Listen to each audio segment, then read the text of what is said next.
Les Stéphanois ont entamé leur descente au classement général de Ligue 1. Ils ont perdu face à Lens 2-0. C'est la deuxième défaite consécutive après celle concédée face à Rennes, 3-0 à Geoffroy Guichard, 2 défaites consécutives, donc qui nous font glisser progressivement, lentement, mais sûrement au classement. Alors on a quand même rêvé pendant 4 journées, pendant 4 journées on était dans le haut du classement, on a même été leader. Et c'est déjà pas mal, Qu'est-ce que vous voulez que je vous dise moi ? C'est déjà pas mal, sauf que maintenant les temps qui s'annoncent sont des temps difficiles pour plein de raisons, bien sûr le départ de Fofana, la défense qui inquiète, des Stéphanois qui n'ont pas marqué de but sur ces 2 derniers matchs, pire, qui ont encaissé 7 buts d'affilée sans en marquer un seul. Tout cela, ce sont des signes inquiétants. Pour autant, je trouve que la défaite à Lens, c'est difficile d'en tirer des conclusions définitives parce que le scénario du match a été très particulier avec 2 cartons rouges pour les Stéphanois. Vous êtes bien sur Carton Rouge TV, justement, la chaîne qui n'a jamais aussi bien porté son nom qu'à l'issue de cette défaite à Lens. Carton Rouge TV, la chaîne des supporters de l'ASS. N'oubliez pas de vous abonner, de liker la vidéo si elle vous plaît. On va refaire ensemble le débrief de ce match face à Lens, le débrief de cette défaite. On abordera dans la deuxième partie de Carton Rouge le dossier Colo, évidemment c'est un dossier important. Et enfin on dira un mot sur les renforts ou pas de l'AS Saint-Etienne. Au moment où j'enregistre cette vidéo, il reste quelques heures avant la fin du mercato, mais apparemment on n'aura personne comme renfort. Ça pose beaucoup de questions. Je vous propose de démarrer tout de suite avec le débrief de ce match.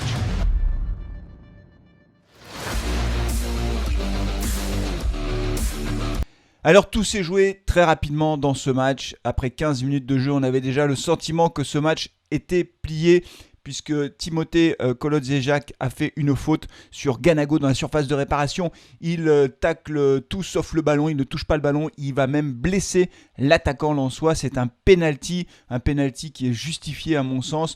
Le penalty est transformé dans la foulée par Kakuta et Kolo laisse ses équipiers à 10 sur le terrain puisqu'il est expulsé. Et je trouve que le carton rouge, là aussi, est mérité parce qu'il blesse l'attaquant lensois. Et donc, après un quart d'heure de jeu, on se dit que le match est déjà plié, puisque à 11 contre 11, on savait que ça allait être difficile. Alors, à 10 contre 11, ça devient une mission quasi impossible. Les Verts avaient une première occasion en tout début de match avec Denis Bouanga, mais c'est tout, rien d'autre. Alors, il faut aussi dire quand même que sur cette première mi-temps, les Lensois n'ont pas montré grand-chose. En réalité, les Verts ont plutôt bien tenu, je vais le dire comme ça. Puel a fait des changements, il a fait rentrer So, il a fait sortir Rivera qui était titulaire d'ailleurs à la place de Amouma, ça m'a un petit peu surpris. Toujours est-il qu'après la première mi-temps, on espérait encore un sursaut des Verts, d'autant qu'à la mi-temps, Claude Puel décide de faire rentrer Wabi Kazri qui a fait son retour dans le groupe professionnel. Wabi Kazri donc qui se trouve à la pointe de l'attaque. Je vous rappelle qu'on n'a pas d'attaquant côté stéphanois et que donc du coup Wabi Kazri a peut-être une opportunité de montrer à Claude Puel qu'il est tout à fait indispensable dans le jeu. Et non, Wabi Kazri lui aussi fait une faute incroyable à la 64e minute de jeu. Il fait un tacle en retard, je crois que c'est sur Badé, je ne sais plus sur qui il fait exactement cette faute, mais un tacle très en retard, le carton rouge est mérité. Claude Puel s'est agacé parce qu'il considérait que ce carton rouge n'était pas mérité, mais franchement, je pense que le carton rouge était mérité. Dites-moi ce que vous pensez d'ailleurs de ce deuxième carton rouge, et même du carton rouge de Colo. Est-ce que ces 2 cartons rouges étaient mérités ? À mon avis, oui, et c'est pas sur Carton Rouge TV qu'on va dire l'inverse.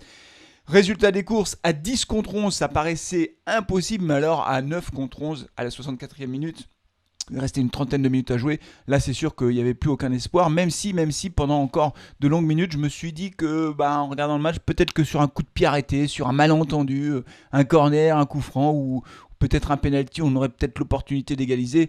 Simplement, il a fallu attendre la 81e minute pour voir Lens faire le break sur un corner. Et c'est Sotoka qui a pris ce ballon de la tête, il s'est élevé tout seul d'ailleurs dans la surface de réparation, grosse erreur de marquage, un peu à l'image de ce qu'on avait vu face à Rennes avec Aguerd qui avait sauté tout seul. Ça fait 2 fois, 2 matchs de suite qu'on prend un but sur corner avec une passivité étonnante de la défense stéphanoise. Donc Lens s'est imposé logiquement 2-0, bien aidé par le scénario du match, bien aidé par la grosse faute de Colo. Voilà, comme je vous le disais, j'en tire pas de conclusion définitive de ce match parce que franchement, le scénario est tel que à 10 contre 11 ou à 9 contre 11, c'était mission impossible pour nos Stéphanois.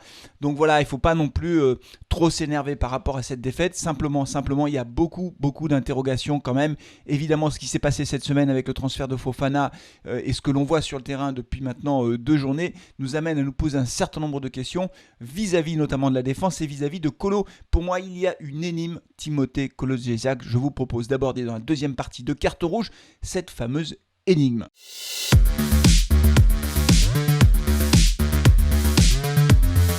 L'énigme Timothée Kolodziejczak. Mais que se passe-t-il avec Kolo ? Je ne comprends pas ce joueur, c'est incroyable ce qui se passe. Les 3 premières journées, on ne prend pas de but, il est titulaire en défense centrale. Et voilà que je suis reparti à faire des commentaires dithyrambiques sur ce défenseur central en expliquant qu'on avait retrouvé le Kolo qu'on aimait, celui qu'on avait vu sur les 6 premiers mois lors de son arrivée à Saint-Etienne, décisif, précis, appliqué, bref, un défenseur incontournable et indiscutable dans le 11 de départ. Et voilà que depuis le départ de Fofana, on ne reconnaît plus Kolo. Face à Rennes, il est quand même responsable d'une grosse faute de marquage sur Aguerd, sur le corner. Il ne saute pas, je ne sais pas pourquoi. Et face à Lens, c'est lui qui nous coûte la défaite. Alors, je ne veux pas être trop sévère non plus, parce que voilà, c'est comme ça. Mais c'est un fait. Il fait une faute de débutant. Il ne maîtrise pas son geste. Il voit bien qu'il est en retard. Il sait qu'il est dans la surface de réparation. Pourquoi fait-il ce tacle ? Même si derrière, il ne fait pas le tacle et Ganago centre ou marque, au moins on est à 11 contre 11. Là, il se jette, c'est le carton rouge quasiment assuré. Il est en retard, tacle par derrière, il blesse le joueur. C'est un tacle dangereux, donc c'est une grosse erreur de Kolo. Ce qui me surprend beaucoup, c'est que j'ai l'impression que Fofana, quand il était là, il permettait à Kolo d'élever son jeu. Fofana n'est plus là, Kolo retombe dans ses travers. Alors dites-moi ce que vous en pensez. Est-ce que je me trompe ? Est-ce que je suis le seul à faire cette analyse ?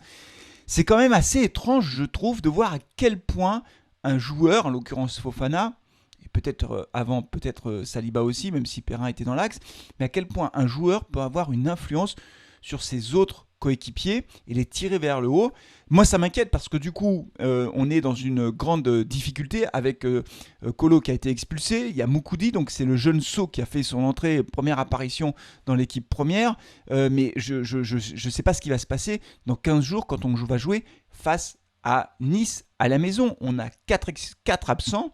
On a Kazri, on a Kolo, on a Masson et Neyou qui sont suspendus pour les cartons. 4 joueurs absents. Et apparemment, d'après ce qu'on a pu lire ici ou là, l'AS Saint-Etienne ne va pas recruter de défenseurs central ou d'attaquants, c'est-à-dire qu'on va terminer le mercato avec quasiment aucun recrutement, en tout cas il n'y en aura pas plus, ce qui moi me pose beaucoup de questions pour la suite du championnat, pour le prochain match bien sûr avec tous les absents qu'on a, mais aussi pour la suite du championnat, et des questions par rapport à la gestion du club. Alors l'objectif dans cette vidéo, ce n'est pas encore d'aborder la gestion du club, mais on va quand même se poser 2-3 questions sur pourquoi n'avons-nous pas les moyens de recruter un défenseur central. Je vous propose d'en parler tout de suite dans la 3e et dernière partie de Carton Rouge.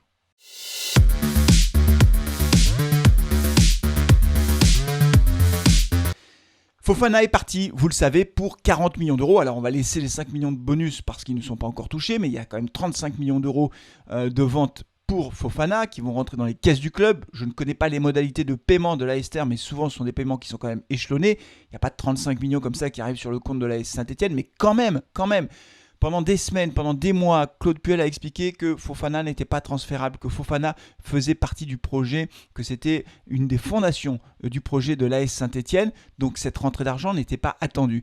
Elle rentre parce que c'est une somme énorme et que le club a lâché le joueur. Ça aurait été difficile pour le joueur et pour le club de refuser une telle somme. Ok, admettons.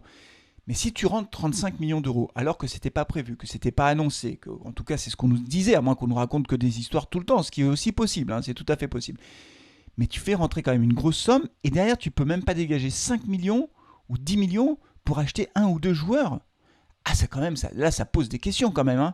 Là, ça pose de sérieuses questions. Ça veut dire que sans ces 35 millions, qu'est-ce qui se serait passé alors ? C'est une cessation de paiement ? On a du mal à comprendre quand même. On a beaucoup de mal à comprendre. Alors, je vous le dis, je ferai une vidéo sur ce sujet, je pense la semaine prochaine, dans quelques jours, où je ferai un peu le bilan du mercato de la SS sur ces 3 dernières années. Combien sont rentrés dans les caisses ? Combien sont sortis ? On essaiera de comprendre un peu tout ça, même si je serai très prudent parce que je n'ai pas accès direct au compte et que je crois qu'il y a beaucoup de choses qu'on ne sait pas. Mais quand même...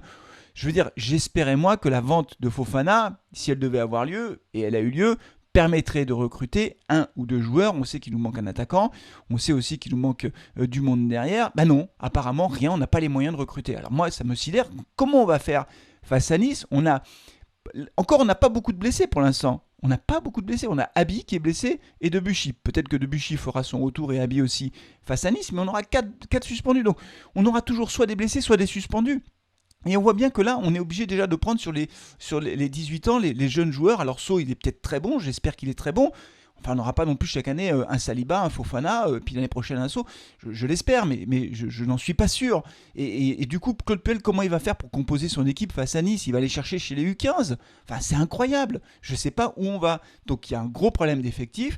Bien sûr, le projet du club, c'est les jeunes. Alors là, c'est vraiment les jeunes, les très jeunes, les très jeunes. Hein. Vraiment, alors là, on va vraiment chercher la jeunesse. En même temps, quand on voit ce qu'ont fait les anciens face à Lens, Cazerie et Ecolo qui font de grosses fautes, qui nous entraînent des cartons rouges, bon, on se dit finalement, les jeunes ne sont pas si mauvais que ça. C'est vrai, mais en tout cas, avec une équipe aussi jeune, il ne faut pas s'attendre à des miracles. Il faut être très clair. Cette saison, ce sera le maintien et c'est tout. On n'a pas de Coupe d'Europe. La Coupe de France, on verra ce qu'on peut faire, mais c'est tellement aléatoire que c'est difficile de faire des pronostics. Mais en championnat, franchement, je pense qu'on joue le maintien. Ça veut dire qu'on n'aura pas quand même... on a rêvé 4 journées, quoi, en fait. Hein, mais je crois qu'on aura des difficultés à faire mieux que ça. Même si, encore une fois, il ne faut pas passer d'un extrême à l'autre. C'est-à-dire, l'extrême, c'était on s'enflamme, on est leader après 4 journées, quelle équipe incroyable. Et 2 jours après, de dire c'est la catastrophe, on va pas s'en sortir. Non, je crois qu'il faut faire preuve de lucidité. Claude Puel a un effectif très restreint, très juste, trop juste à mon avis, à la fois en quantité mais même en qualité. Les jeunes ont besoin de temps pour prouver ce qu'ils valent.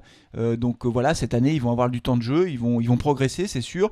On aura peut-être de très très bonnes surprises, on va avoir de belles découvertes, mais ça ne suffira pas pour jouer, on va dire, le premier tiers du classement. Dites-moi ce que vous en pensez. Vous voyez les Verts terminer à quelle place dans le premier tiers, dans le deuxième tiers, c'est-à-dire entre, on va dire, la 13e et la 7e place, ou alors en fin de classement, dans le dernier tiers du classement. Pour moi, on va jouer entre la 14e et la 8e place. Voilà, je pense que c'est ça notre vraie valeur aujourd'hui. Et honnêtement, si on fait ça, eh ben, ce sera une année de transition qui aura permis au club de remettre un peu ses finances à flot, en tout cas je l'espère. Et puis c'est tout, je crois qu'il faut être très très lucide par rapport à la qualité de l'effectif, même si encore une fois on peut avoir de belles surprises. Je crois qu'il faut être lucide. On va vivre une saison assez difficile en réalité. Donc la moralité de tout ça, c'est que les points qu'on a pris, les 10 points qu'on a pris en début de championnat, bah, c'est des points qui ne sont plus à prendre pour le maintien. Voilà, plus vite on aura les 40 points du maintien, mieux ce sera. Il y en a qui me l'ont dit lors du live. Merci d'ailleurs de votre fidélité, parce que vous étiez quand même encore nombreux dans le live alors que j'avais des problèmes de connexion, ça marchait pas très bien, je m'en excuse. Mais voilà, il y en a un qui m'a dit effectivement, vivement les 40 points, et il a 1000 fois raison, vivement les 40 points, qu'on soit tranquille. Je referai donc une vidéo certainement cette semaine sur les finances de l'ASS, et puis la semaine prochaine on essaiera aussi de faire un carton rouge le mag pour parler du bilan après 6 journées de championnat, des objectifs du club, du mercato, etc. Le mercato sera terminé et on pourra faire un bilan complet avec nos chroniqueurs habituels. Merci beaucoup d'avoir suivi cette vidéo. Comme d'habitude, n'oubliez pas de vous abonner à Carton Rouge TV, vous appuyez sur la notification si ce n'est pas déjà fait. Merci beaucoup. Avant la prochaine vidéo, je vous souhaite de passer de belles journées. Prenez soin de vous, prenez soin de vos proches et allez les Verts. Ciao.